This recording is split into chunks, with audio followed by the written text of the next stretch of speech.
not. I'll set the stage for you, Ben. Okay. I played the first Dragon Age. I really liked it a lot. Correct. I liked the story. I thought the gameplay and the combat was a little rigid. I was never really a big fan of like the turn-based knights setup to begin with, but loved the story. You're losing me. Played Dragon Age 2.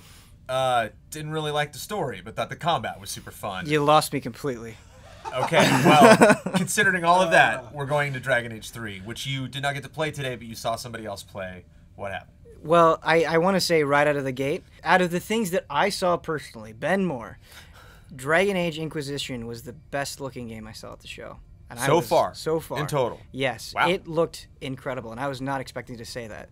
And when I walked out, and he was like, oh yeah, it's coming out on PS3 and Xbox 360, I was like, no, you cannot, what I just saw, you cannot do an Xbox 360 and PS3. There's no way. And to kind of make that a little bit more visual, like in the middle of the demo, you just randomly stumble across a dragon, and they get into this crazy fight, and it was just a spectacle. There's no other way to describe it, and it looked absolutely amazing. I mean, I've fought so many dragons that fighting a dragon is not like that exciting to me anymore. But I was so into this when the dragon like got up in the air and its breath. I've never seen dragon breath that looked that good. Cool. And there was just the magic that you would do. The magic in Dragon Age Inquisition reminds me of the magic in Dragon's Dogma. And I think that's a really important point, because what I love about the magic in Dragon's Dogma is how powerful it feels. You're not just shooting like a little puny lightning bolt and it's like, oh, you did 10 damage. In Dragon's Dogma, you're like summoning fucking storm all over the place, and it's just like the entire screen is cackling with like electricity and ice, just like pillars coming out of the ground. I got the same sense in Dragon Age Inquisition. Like he was playing as a Kunari mage. And there was this one spell where his entire body like convulses and he just unleashes this arcane energy, and the particle effects. It was just amazing. And that's a game where I just want to do things because they look cool. And I think that's a really high compliment. So like Dragon Age 2 and Dragon Age Origins, you could switch between party members at any time. And he would switch to this Kunari warrior, and it was this giant hulking dude in big black armor. And this guy would swing his axe, and as soon as it hit the ground, it would create like this crater and this shockwave, and it was this rush of energy, and it felt powerful. You know what I mean? That's what I liked about Dragon Age 2 is things felt powerful. You know, like when I would hit things, like it really felt like I was, you know, and like I was getting the contact that I would, you know, if I was swinging a weapon that big. You know, everything had power, had, you know, context to it. So that sounds in line with the stuff that I liked in the first two Dragon Age games. Visually, I do think Dragon Age 2 did a good job of doing exactly what you just said, but the thing that I didn't like about Dragon Age 2 is I didn't feel like I was thinking very much. Like, in Dragon Age 2, I just sort of got into this routine where it just sort of felt like I was hitting the attack button until they died. I don't know, maybe you didn't get that sense. No, maybe I like that. And it's also been a while since I played that, so... They showed off the tactical combat. So in Dragon Age Origins style, you can pause the game and issue commands to people. And did you play Dragon Age Origins on console?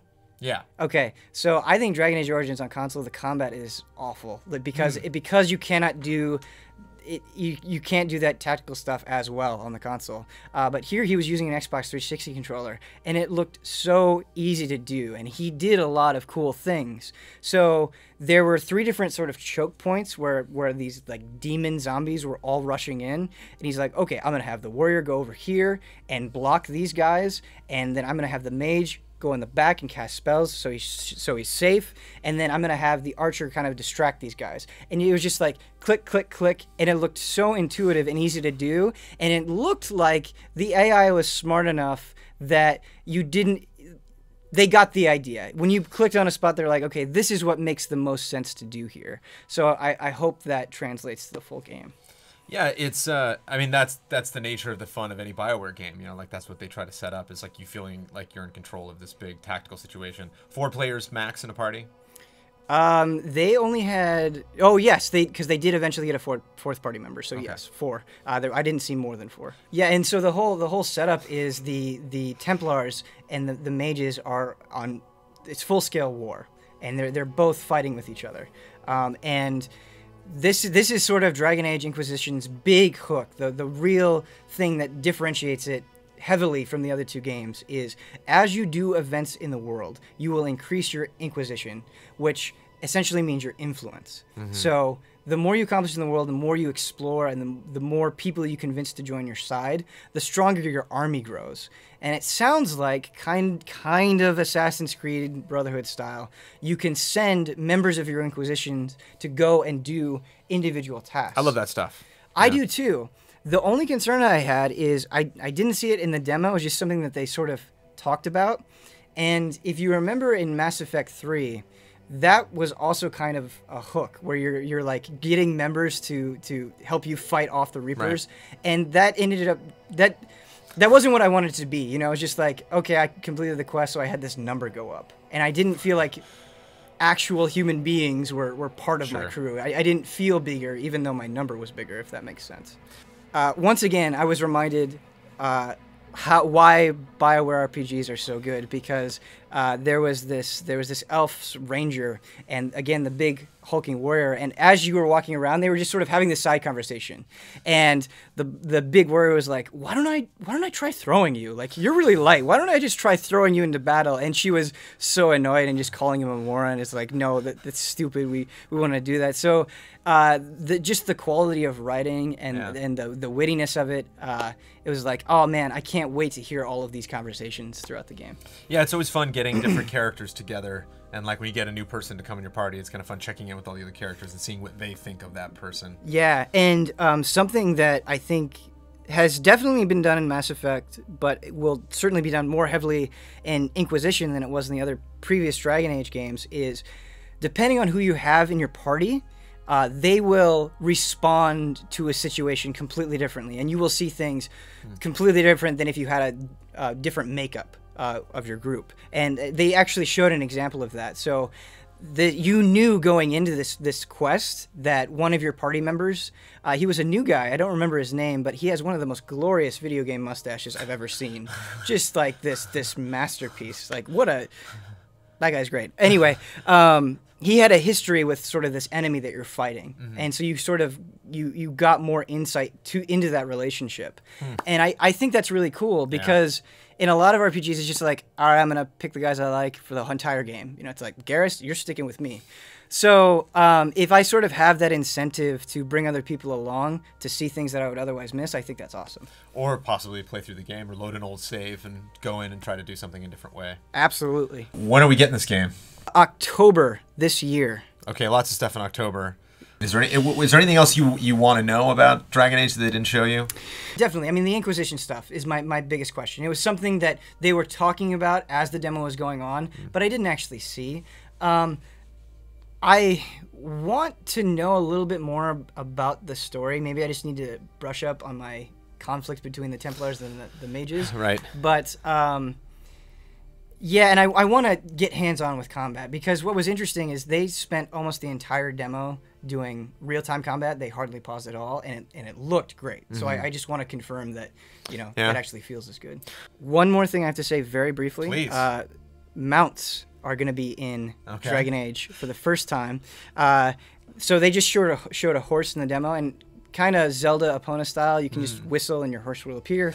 But what I liked and what I really appreciate is they're like, guys, it's not just horses. What if you were riding a giant lizard? And so it seems like, once they said that, I was like, how crazy are you going to get with the mounts? This could be really cool. So just another little thing. Lots of good animal exposure. We got elephants in Far Cry. We got crocodiles and alligators and lizards and sheep. Yeah, sheep in Far Cry. Sheep. Sheep in Metal Gear as well. Goats being hoisted off of cliff walls, and sheep being evacuated via parachute. I did not see battlefield. this horse defecate like I did in Metal Gear, so I'm gonna have to give a point to Metal Gear there, but you know, it's all good. Just for realism, but it is a fantasy setting. That's so, you know, true. Maybe fantasy horses don't poop as much. Point taken, Brandon Jones. You'll probably be a different character. The person the central character will probably be somebody new, because we were introduced to someone new in Dragon Age 2. They honestly did not touch upon the main character at all. The thing that was interesting about the demo that I saw is that there were like 3 or 4 different playable characters that they were showing during each demo, and you got a random one. So I got a Kunori Mage, but someone else might have got a human fighter or something like that. But you're excited? I am extremely excited. You know, Right. after Dragon Age 2, I was a little bit left out, but it feels like they're sort of combining the best elements of Dragon Age 2 and the best elements of Dragon Age Origins, and this demo, I mean, it was super impressive. That's what I was alluding to in the beginning of our conversation, but apparently I liked the wrong things in both of those games. So maybe No, we'll see how that my was wife's that was taking partly a troll. So